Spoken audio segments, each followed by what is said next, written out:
महाराष्ट्रात भाजप विरुद्ध शिवसेनेच्या शीतयुद्धाला या दृश्यांनी तोंड फोडलंय।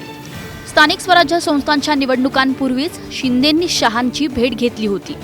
आता नगरपालिका आणि महानगरपालिका निवडणुकांपूर्वी खुद्द रवींद्र चव्हाण यांनी अमित शहांची भेट घेतली आहे। या भेटीमुळे राज्यात भाजप विरुद्ध शिवसेनेचा सुप्त संघर्ष अधिकच तीव्र होणार आहे का, की या संघर्षाला पूर्णविराम लागणार, याचंही उत्तर समोर आलंय। चव्हाणांनी मध्यरात्री घेतलेली अमित शहांची ही भेट महायुतीचं भविष्य ठरवणारी असल्याचं बोललं जातंय। नेमकी या भेटीत चव्हाणांनी शहांशी काय चर्चा केली?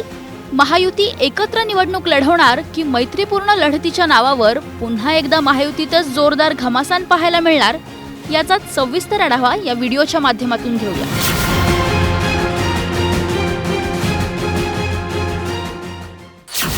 शिंदेंच्या बालेकिल्ल्यात सुरू असलेला पक्षप्रवेशांचा धडाका, आरोप प्रत्यारोपांच्या फैर्या, शिंदेंनी घेतलेली निलेश राणेंची भाजप विरोधातली आक्रमक भूमिका, आता या सगळ्या घटनांनंतर रवींद्र चव्हाण यांची शहांची घेतलेली भेट महत्त्वाची समजली जाते।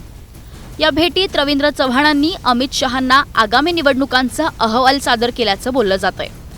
सगळ्यात महत्त्वाचं म्हणजे मुख्यमंत्री देवेंद्र फडणवीस आणि उपमुख्यमंत्री एकनाथ शिंदे यांच्यात झालेल्या चर्चेनंतर रवींद्र चव्हाणांनी ही भेट घेतली आहे। त्यामुळे त्यांच्या चर्चेचा सारांशही चव्हाणांनी शहांकडे सोपवल्याची कुजबूज आहे। या व्यतिरिक्त या भेटीत 6 मुद्द्यांवर चर्चा करण्यात आली आहे। कोणते आहेत ते 6 मुद्दे तेही पाहूयात। राज्यात भाजप स्वतंत्र लढली तर काय होऊ शकतं? राज्यात मनपा निवडणुकीत महायुती झाली पाहिजे का?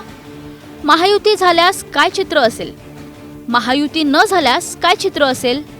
भाजप कोणकोणत्या महानगरपालिकांमध्ये महापौर बसवू शकतो? महायुतीचा महापौर कोणकोणत्या मनपांवर बसू शकतो?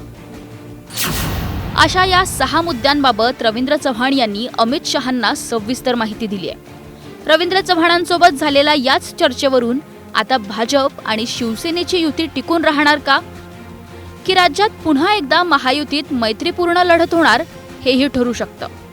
पण या सगळ्यात रवींद्र चव्हाण काय भूमिका घेतात? स्थानिक स्वराज्य संस्थांच्या निवडणुकीत त्यांनी शिवसेनेविरोधात स्वीकारलेली आक्रमक भूमिका ते अशीच कायम ठेवतात का, की मग मनपा निवडणुकांआधीच चव्हाण मोठा निर्णय घेतात, हे आता येत्या काळातच कळेल। तुर्तास या सगळ्या घडामोडींबाबत तुम्हाला काय वाटतं? कमेंटमध्ये नक्की कळवा।